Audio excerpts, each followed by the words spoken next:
All right. Welcome to the Rise Up Podcast. I'm your host, Jonah Mitchell. On the show, I do my best to help you get out of your own way when it comes to the things that you want to accomplish, whether that be your health, your mindset, your relationship with yourself or your friends or family, whatever.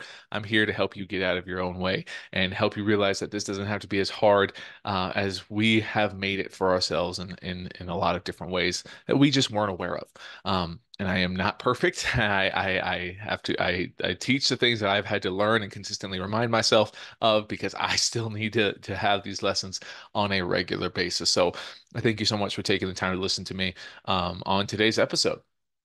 And it's coming off the heels of me finishing my job, being let go from a coaching position, and announcing that I will be stepping away from coaching. And it's been an emotional couple weeks and emotional couple days. I am doing much better, especially after I made the announcement on my social media. If you're following me or not, just for context, like I had so many people reach out, like a lot of people reach out and were very kind and very generous. And I really, really, from the bottom of my heart, can't thank each and every one of you enough. And even if you didn't say anything, but you sent me thoughts or whatever, I appreciate you too. Because ultimately, this has been hard. It's been a challenge, and something that's always been important to me is being honest and vulnerable. Because for a long time, I believed that I was very alone when I had tough experiences and tough problems emotionally, and I didn't know how to deal with them.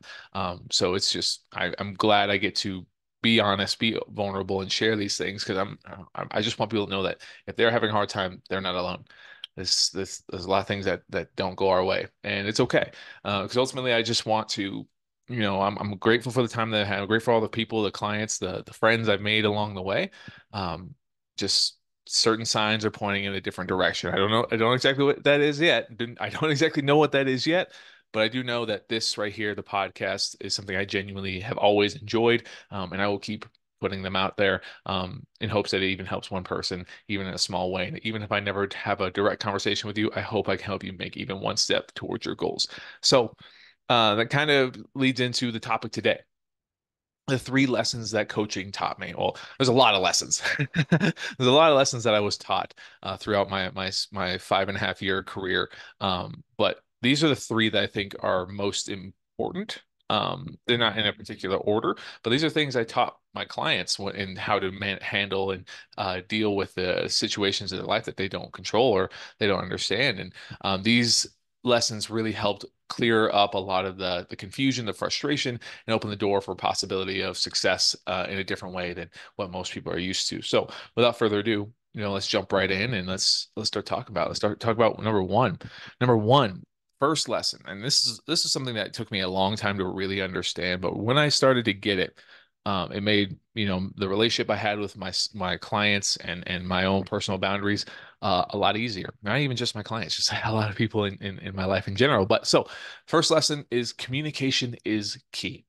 Um, I'm going to tell you a scenario how it affects coaching, and then I'm going to tell you how it affects how it can affect your life.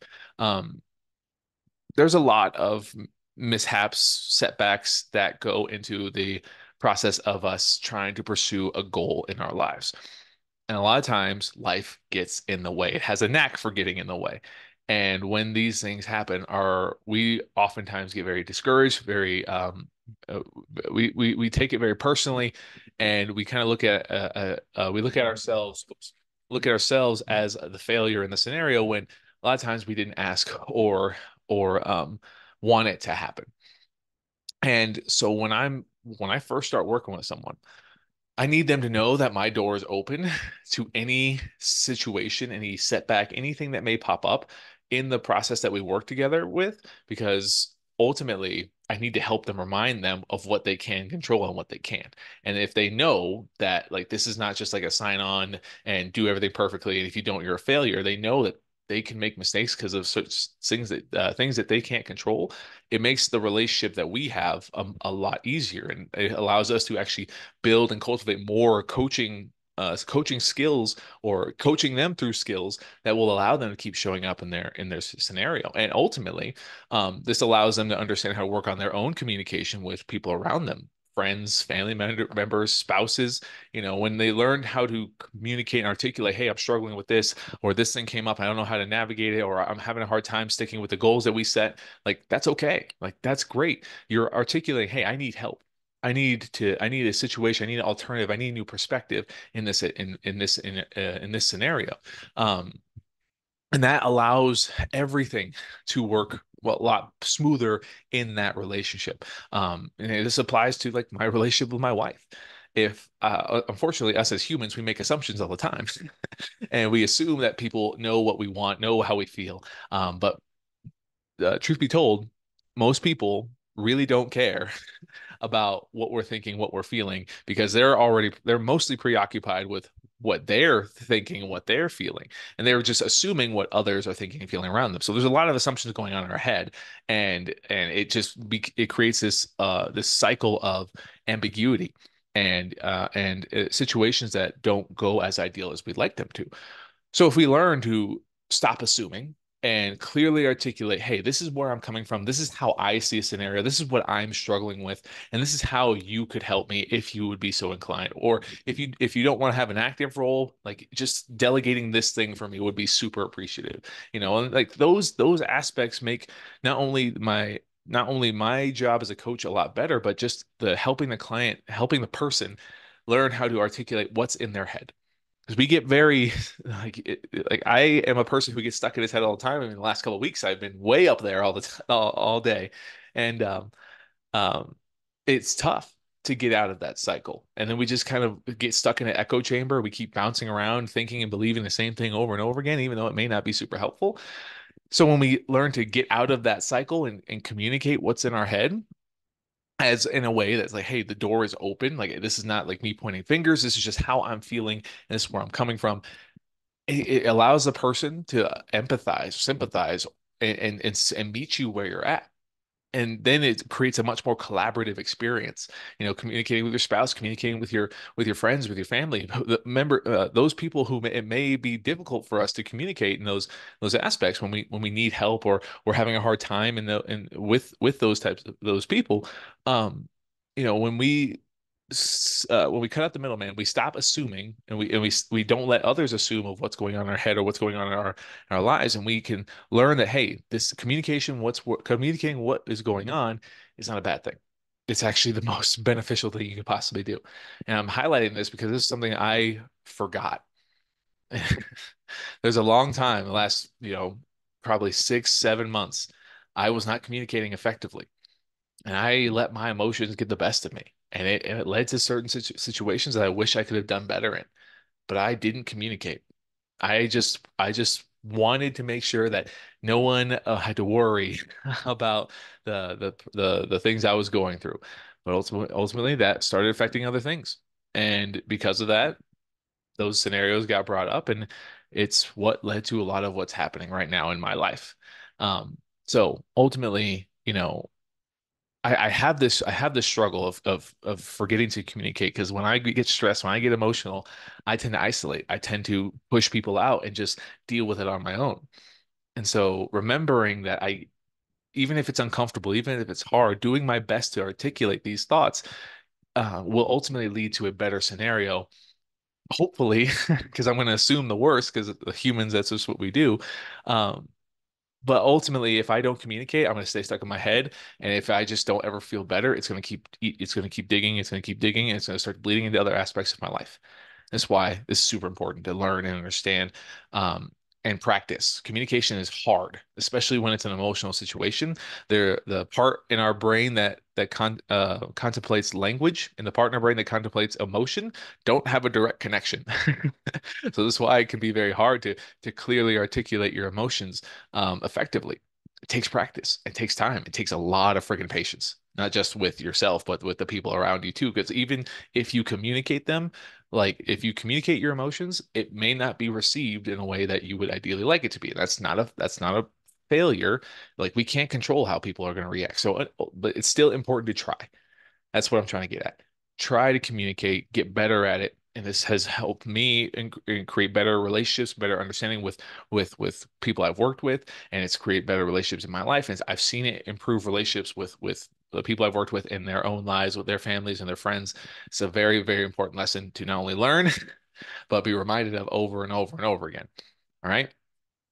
Number two, this one kind of goes hand in hand with my personal struggles of when I'm having a hard time, I tend to isolate. Um, and I'm a class A people pleaser. I hate conflict. I want everyone to like me, and I hate it. I can't stand it. It drives me nuts. And I know exactly where it comes from. I know exactly why I do it. I've worked hard to not do that, but it still happens when emotions hit, and that's okay, right? If you practice something for decades, like I have, it's not a easy thing to break overnight, and it's just because you get better at it doesn't mean it's going to be gone forever. So let's just jump right into it. Number two, this was one of the hardest lessons I had to learn. You're not meant for everybody. As a class A people pleaser, I want to help everybody. I want to save everybody, and I want to get along with everybody. It's something I've always like since I was a kid, I've always wanted everybody to like me. And I would obsess about the people who didn't. Like what else could I do to help them or to make them like me more? And it drove me nuts. It drove me insane. And then I transitioned, when I became a coach, I remember told my first mentor, I was like, I want to be able to help anyone, anywhere with anything they have going on. And they gave me the route to do that. Like I learned everything about hormones, gut health, metabolic function, just the inner workings of calories, biomechanics. I learned so much to try and help anyone and everybody. And that was so overwhelming because I literally got people that would have problems that I didn't have enough experience with, but I knew about it. I knew enough to kind of communicate those things, but it ultimately, I couldn't give them the service that some of those people needed. I had my strengths, I had my weaknesses, and I tried to mold it or mesh them all together. And ultimately, I didn't find a good, I was never as good at my job as I could have been because I was trying to do everything. And two, if I couldn't help somebody, I would take it very, very, very personally. I still take things very personally. I'm an emotional dude, and it sucks if I take the emotional responsibility. If I don't help someone directly, or if I feel like I failed them, I'm gonna think about that all the time. But that's me focusing on trying to help everybody and not accepting that there's gonna be some people that no matter what I do, just aren't gonna get along with me. They're not gonna get my vibe, and that's okay. That's okay. Same thing I teach people. Some people are not going to get it. They're not going to get you and what you're doing. They're not going to get why this is important to you. But you're going to start seeing your old patterns in people around you, and you're going to start realizing, understanding why you were stuck. Because when we're in a tough time, when we're having a hard time, when we're not feeling the way that we want to feel, we're trying to soothe. And if you're like me and you're a people pleaser, and the reason I make this podcast is for people like me who get stuck way up in their head in many different ways. Um, you know, you want to fit in with everybody around you too, and it puts you last and everyone else first, and it sucks. It sucks because the idea of helping everyone or making sure everyone around you is taken care of, and then you are the one who has to sacrifice your own sanity, your own time, your own personal happiness. Nobody wins in that scenario. Trying to be for everybody and not really focusing on helping and developing yourself so you can find the people that are truly for you. I mean, almost ultimately everyone loses in that scenario because you're not truly you. You are not giving the best version of you out there. You're always giving a half or a cup half empty version of you to the people that you say you care about. That's not it's not a bad thing to be selfless and to sacrifice things, but if it's always at the expense of you, trying to cater to everyone and everything, and not giving yourself the grace or the time to actually understand, am I even meant for these people? Am I even if I am I even uh are these the people, are these the situations I want to be a part of? Are these for me, are these the people I want to be working with? There's a certain type of person I love working with. If you listen to this show, you're probably the person I love working with. That's why I make it. So I love helping people work through this mental struggles, right? The beliefs that our brain tells us over and over and over again that ultimately don't allow us to progress forward in what we say we want. And when I accepted that, like that's my strength. Like I I I I went all in on that. I felt like I loved, I mean, I asked for those types of clients. So I make this type of content to attract to these types of people, you know. So ultimately, you know that you're not alone and you're not crazy. And when I get to work with someone like you listening to this show, or just if you're like me in any way, you start to realize and find yourself working through these things. We're not meant for everybody. We're trying to make ourselves for everybody because we feel deficient in certain areas. But when we start to actually communicate effectively and take care of ourselves and prioritize things that genuinely make us happier, we start to see where we fit in with certain types of people. We start to see our old patterns, our old beliefs, and we start to see the people that perpetuate those things. And it's not that they're bad people, right? But we can oftentimes help those people around us see what we're doing, and they come along right with us, and they start to see that it's a powerful situation. It's a powerful adjustment by you learning to take care of yourself and accept what you can control. Stop trying to be for everybody, and be for your type of person. And to understand who your type of person is, you have to first understand yourself. And that takes time, it takes practice, it takes grace. But once you learn that, there's a lot of other areas of your life that can start to align. That's why I've always gravitated, graduated. This is why I've always gravitated towards fitness and nutrition because it's very empowering. Like you can take action to disprove your thoughts. And with consistent action over time, you create new beliefs, new thought processes that ultimately lead to you to creating a life, a routine, um, a vibe. I don't think I'll ever say the word vibe after this episode again. But a vibe that ultimately will allow you to find who you are, find the people that are genuinely for you, and you can bring the people you care about along because you're taking care of yourself. Ultimately, everyone wins when you're you. When you stop trying to be everyone and you prioritize yourself to the best of your ability. This doesn't mean I need you to be selfish and abandon all the things. And I don't want my parents to abandon their children or abandon their spouse. I want them to just make themselves as much of a priority as the things around them. Like prioritize yourself first and stop trying to be for everybody. Be for yourself first and let your person, your people grow around you. And it's just a lot more sustainable and you feel more like yourself in the long run. So I hope that made sense. If it didn't, I apologize. I ramble a lot. I talk a lot. I thought this would be a very fun or intriguing episode to share. So let's move on to number three. Number three, I can't remember who said this quote, but Hannah, my wife, reminded me of it the other day. And this is probably one of the most powerful lessons I learned as a coach, especially when I first started. The right lesson at the wrong time is still the wrong lesson. Now, lesson talking about lessons.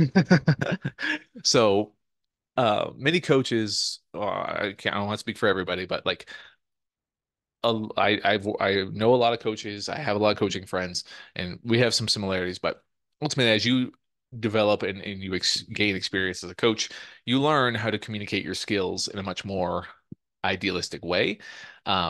Something I struggled with a lot when I learned how to or learned so much about nutrition and fitness is like I saw all the problems people were experiencing and I knew the exact way to fix it. Like if they're having a hard time with digestion, if they were having a hard time with weight loss, I could tell them exactly what they needed to do right now to see results. But ultimately, just because I have the answers and I could tell someone what to do, if they're not ready or willing to hear it appropriately, it's going to fall on deaf ears. And it's going to be frustrating for me because I'm like, I told you how to fix it and you don't even fix it. Like, what's wrong with you? Right. And that was my old way of thinking. I'm not saying that now. Don't get ahead of myself. Um, that's that. I was like, I told you how to fix it. You should take action now. You should do it now. Like, go do all of the things I told you to do. Um, and people will change when they want to change. The hardest part about my job is wanting to see the change for my people before they're actually really ready to make those changes. They say they're ready, but I always tell my clients or the people I've worked with over and over and over again, what you say and what you do are very telling things. If your actions do not align with what you say, there is a deeper reason why you are not making the changes. And that's not a bad thing. Not a bad thing. You may just not be ready to make the change that you say you want. And that is okay. That is empowering to know it's not a bad thing that you don't have the motivation, you don't have the drive to fully commit wholeheartedly. But maybe you have the motivation and drive to change one or two things. That's fine. All of us live different lives. All of us have different scenarios to think about. And as a early naive coach, I was like, oh, you want help? You need to take out all the action now.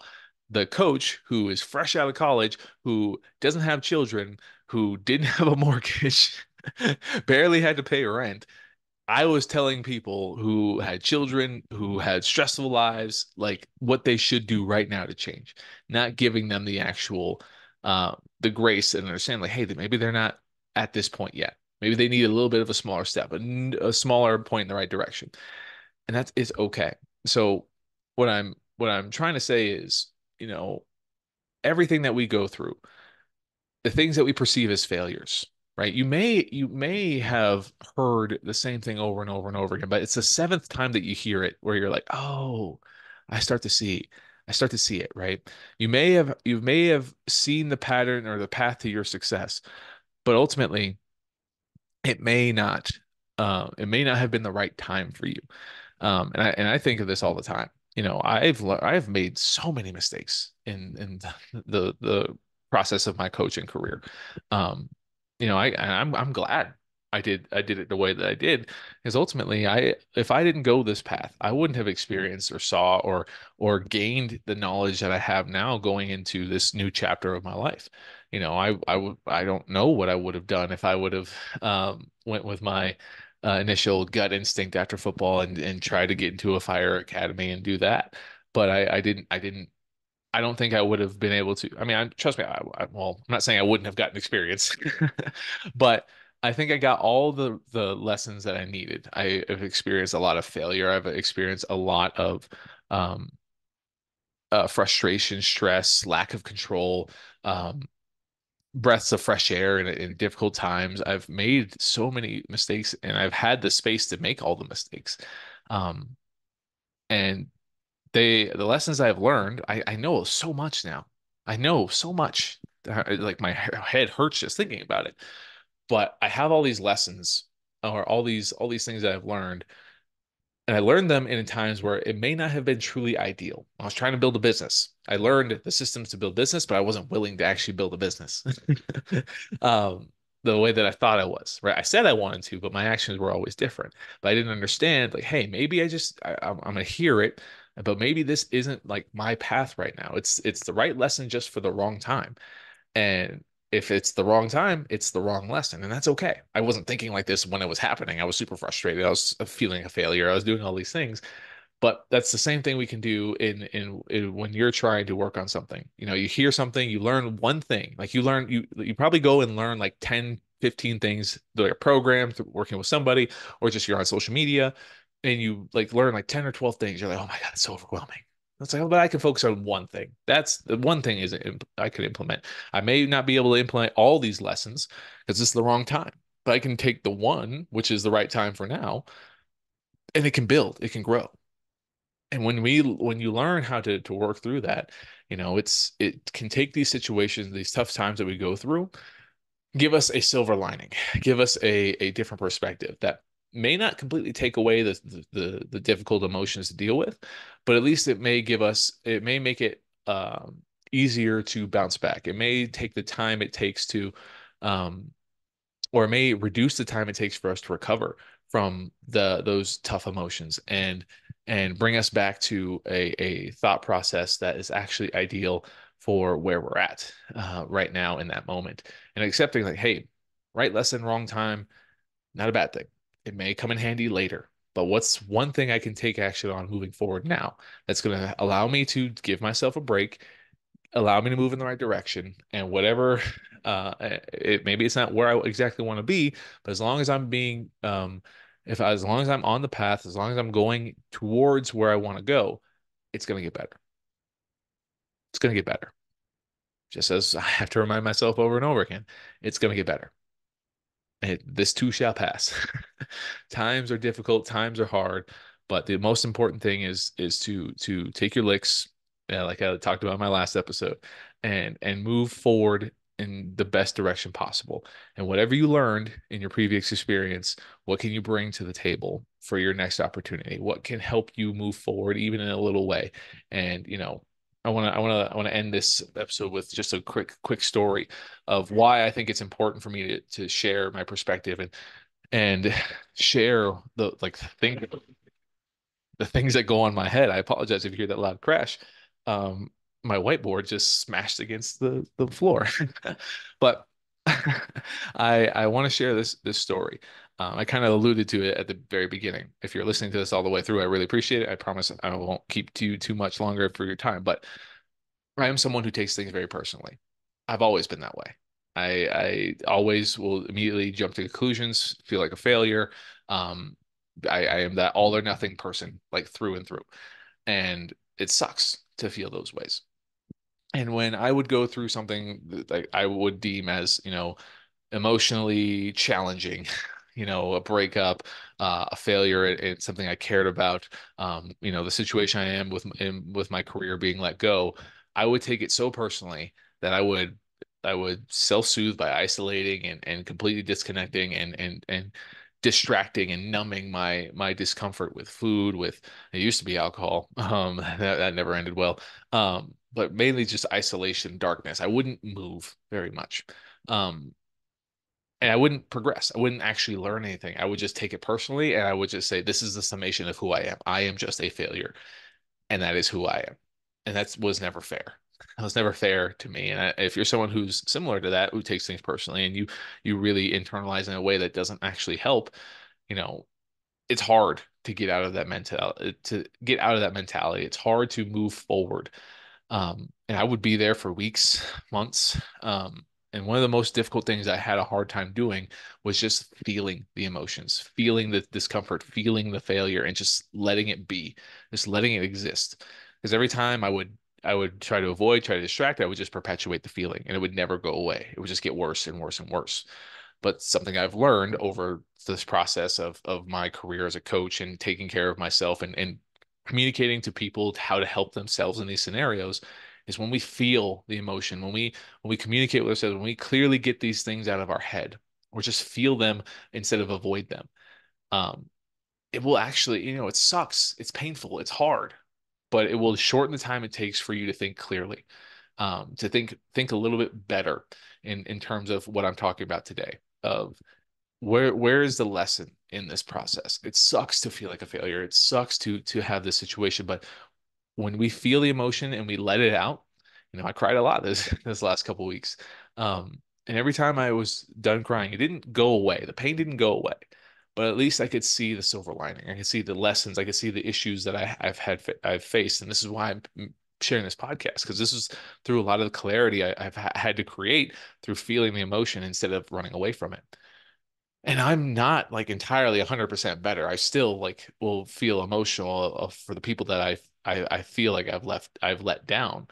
Um, but every time I feel it, I get a little bit clearer on what it is I do value, where I want my momentum to go, and how I can take action and not just sit and sulk in this situation that I'm in.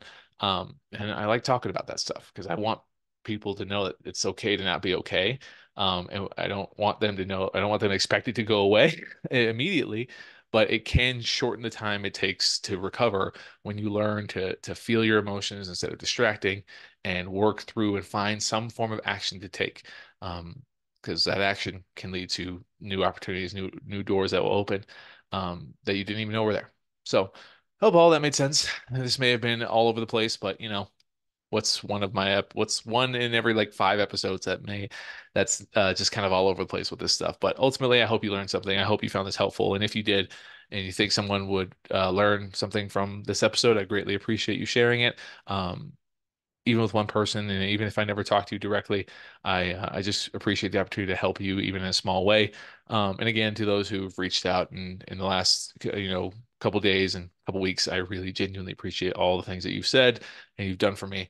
And I will continue to do my best to keep moving forward. And you'll still see me here. So thank you so much for taking the time, and I'll see you on the next one.